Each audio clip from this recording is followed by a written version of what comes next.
good morning students. In the previous class, I had taught you the principle of central dogma, where I had explained how DNA forms mRNA in the nucleus, and this mRNA is then transported through the nuclear pores into the cytoplasm. The process of formation of messenger RNA from DNA is called transcription, and when mRNA changes into protein, the process is called translation. Now, this mRNA attaches itself to the ribosomes, and the ribosomes, the proteins are formed by the linking of different amino acids by means of peptide bonds. And that's how the polypeptide chain elongates. So this process of formation of the polypeptide chain or protein is called translation. Now we know, today I will be telling you about genetic code and translation in detail. Now you all know that DNA is the blueprint for genetic information. A sequence of DNA or a part of DNA codes for or contains information for the synthesis of protein. And a specific sequence of DNA which codes for one single protein, what we call as the gene, is expressed in the form of a protein. That specific sequence is called the gene which codes for a single protein or a single polypeptide chain. Now, this information which the DNA contains for the synthesis of protein is written in a code language. You know, DNA is made up of nucleotides. There are basically 4 kinds of nucleotides that make up the DNA. So this specific sequence of nucleotides in the DNA which codes for a particular protein, this which is written in the form of a specific sequence is the genetic language. Now, several scientists like Francis Crick, Nirenberg, Okwa, Hawley, Gamow, Hargobind Khurana, they all have worked on genetic code, on this code language of DNA which codes for a protein. So these are the names I just now told you: Francis Crick, Nirenberg, Okwa, Hawley. They have played a significant role in deciphering the genetic code.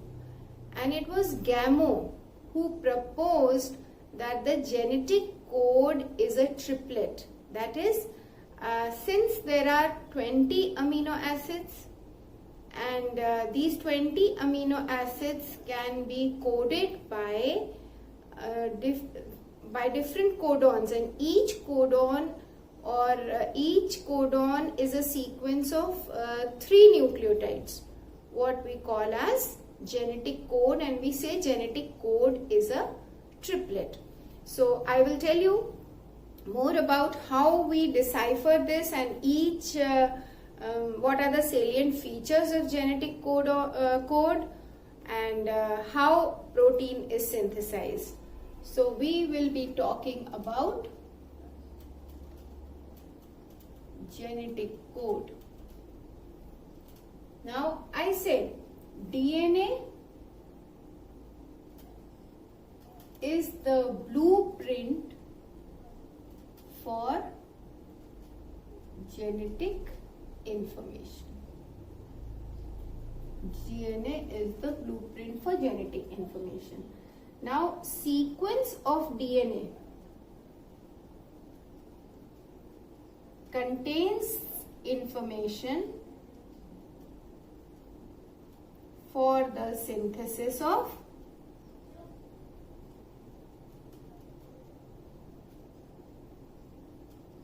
several proteins.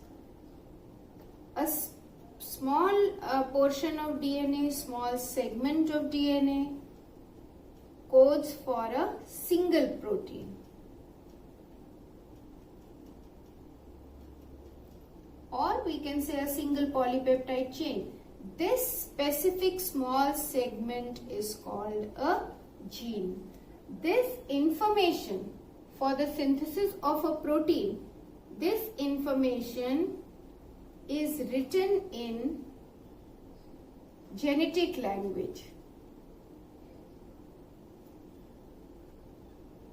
Is written in genetic language, in a code language, and this genetic language or code language is called genetic code. Now scientists, that is Francis Crick, Nirenberg, Okwa and Holly, they have played a significant role in deciphering the genetic code.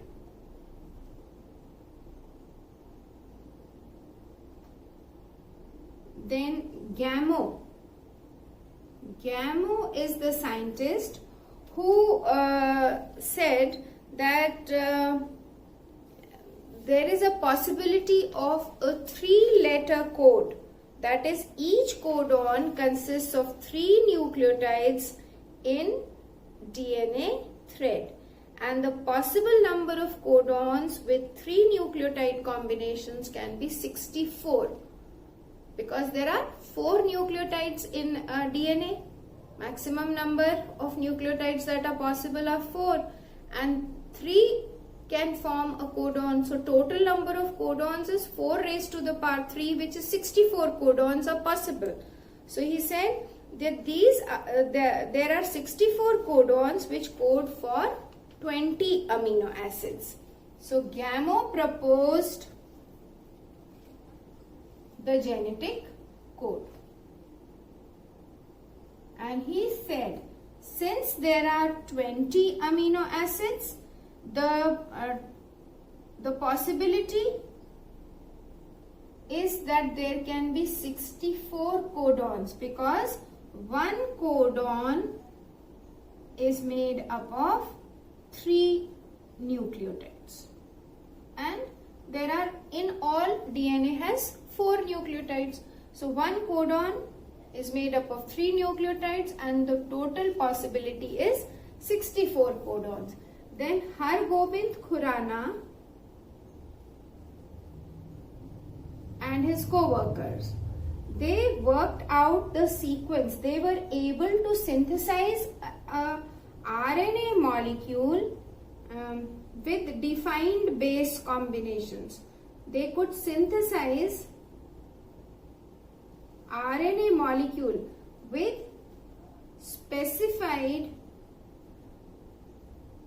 base sequences,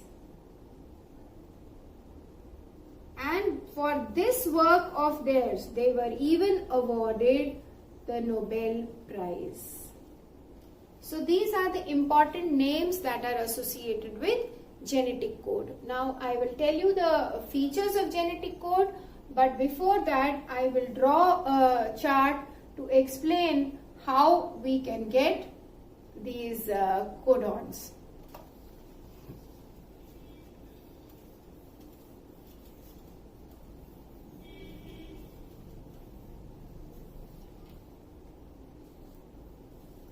Now I will draw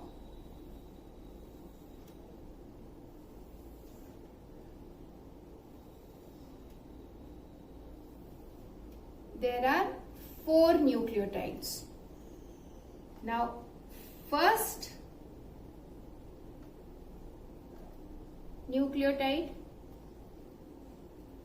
or first base in a nucleotide, this side, this we will represent as first base in a nucleotide, second base in a nucleotide, and third base in a nucleotide.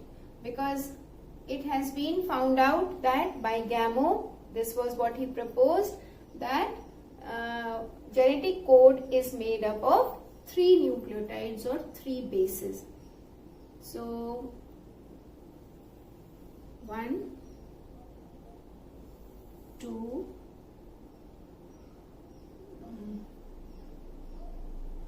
okay, I think my columns are not equidistant, so I will make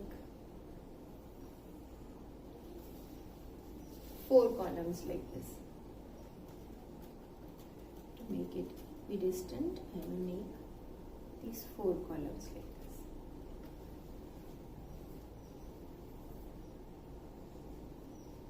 U, C, A, G. First nucleotide, first base, U, C, A, G. Now here there are, for each there are 4. U, C, A, G, U, C, A, G, U, C, A, G. This is how we write. Now we combine this like this. U, the possible combinations. First base, second base common, third base will change. Third base will change. So we write, everybody write like this.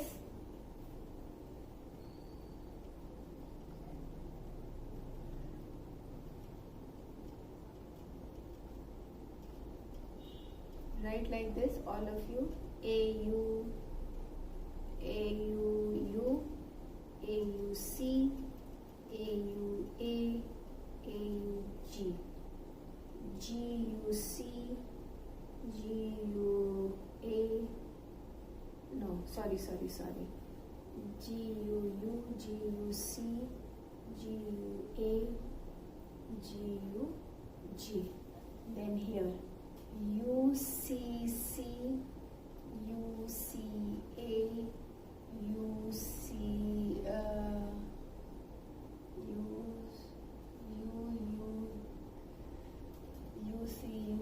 UCC, UCA, UCG. Then CCU, CCC, CCA, CCG. Then ACC, ACU, ACA,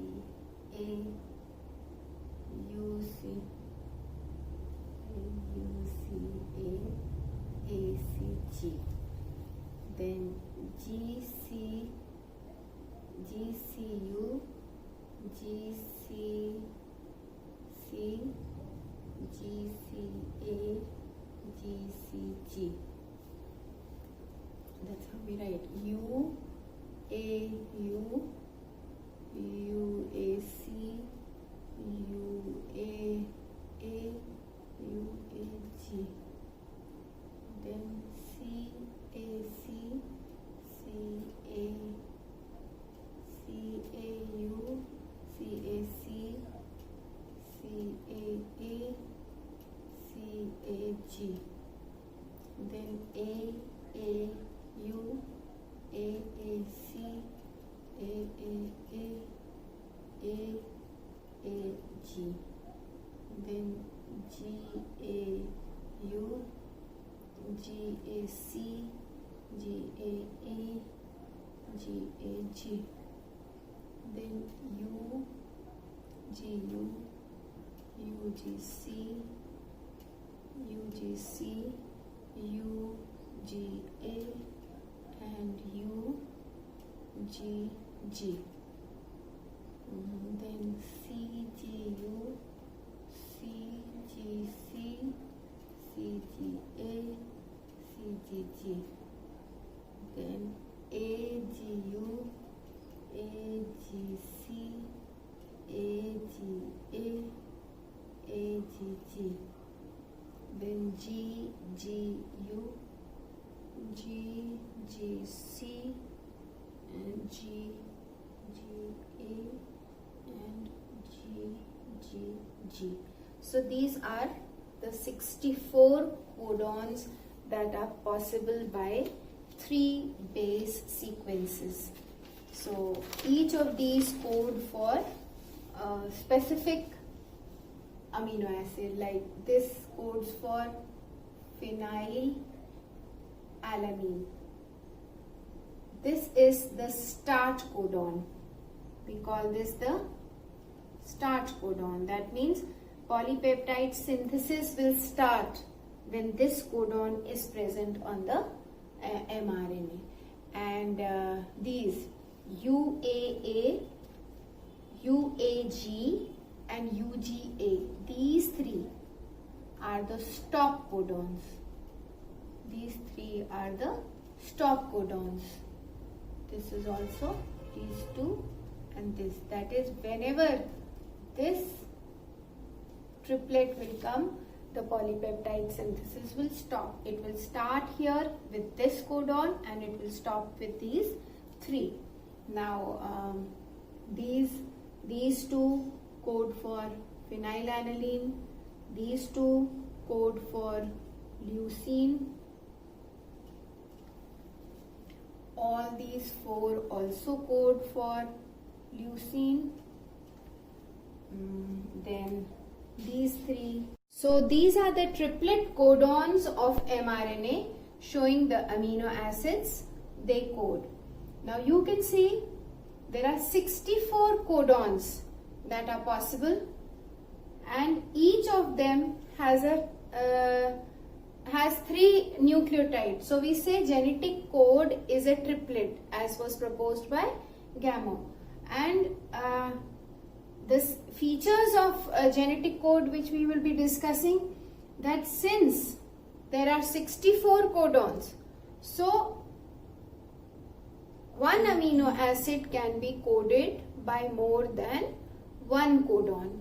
Like we see all these GUU, GUC, GUA, GUG, all code for amino acid valine, and we see that the first 2 are same. There is only a change in the last nucleotide, and this effect is also called wobble effect. The start codon is AUG, which codes for amino acid methionine. In prokaryotes, it is formylmethionine. And 3 codons UAA, UAG and UGA. These are the stop codons which will stop the synthesis of the polypeptide chain. So if any of these codons come before the start codon, the polypeptide chain formation will be stopped there. And when this codon comes, a new chain will be started. So these are the 64 codons in mRNA showing the amino acids they code. Now we will do the salient features of this genetic code. As I have already told you, genetic code is a triplet. That is, each codon consists of a triplet of 3 nucleotides, successive nucleotides. Then second feature of genetic code is, I will write the features here in short, not erasing this. I will be explaining each feature. There are 6 salient features or important features of genetic code. First is, genetic code is a triplet. That is, it is made up of 3 nucleotide sequences. Second, genetic code is universal. Universal means the same genetic code for all living organisms. The same codon will code for a particular amino acid. Like you will see, always these will code for serine in all living organisms, except in eukaryotes, the RNA present in mitochondria, that is different because it codes for its own, that organelle itself codes for, has its own code system. So then the third salient feature is that these codes are non-overlapping. That is, they are arranged in a linear fashion. They are arranged in a linear fashion. Suppose there are 9. So they will code for 3 amino acids. 9, 3 plus 3 plus 3. 9 in a sequence means they are going to code for 3 amino acids. They are not overlapping. They are arranged in a linear manner. Then the fourth feature is that this genetic code is degenerate. By this it is meant that since there are 64 codons and they have to code for 20 amino acids, so one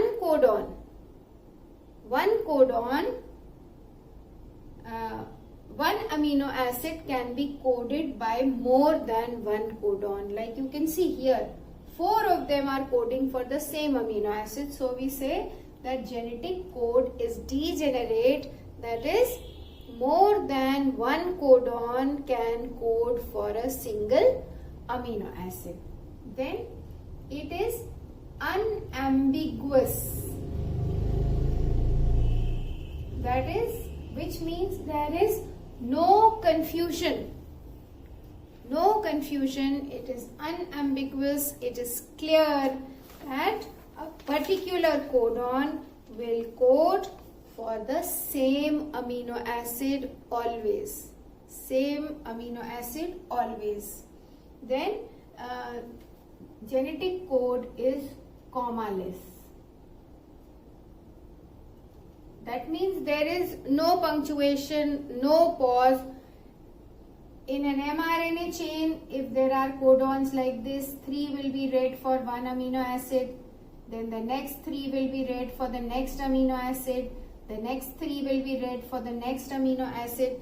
There is no comma or no pause. It will go on till a stop codon comes and polypeptide synthesis will stop. So that is what is meant by it is commaless, does not have any punctuation marks. I will explain the salient features once again. The chart for genetic code is already here. Now each code, genetic code, is a triplet, means it is formed up of 3 successive nucleotides. As you can see here, 3 of them code for one amino acid.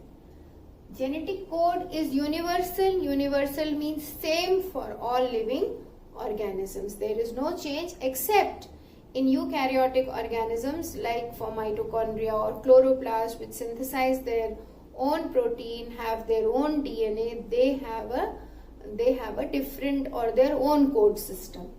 Then it is non-overlapping. It is arranged in a linear fashion, as I told you. It's arranged like this. There is no overlapping of code. There is no overlapping of code. 3 nucleotides are going to be read as will code for one amino acid. This is what is meant by arranged in a linear fashion, non-overlapping. It is degenerate. These are 64 codons and there are 20 amino acids. So more than one codon can code for a single amino acid, as we have seen here. These 4 codons code for alanine, these 4 code for valine. So we know that there is a possibility of having more than one codon for an amino acid, which means genetic code is degenerate. Next, genetic code is unambiguous. That is, there is no question of any confusion. One code will code for a particular amino acid. That is, the code that is coding for one amino acid will not code for another amino acid. Like we take the example of triple U. It will code for phenylalanine always.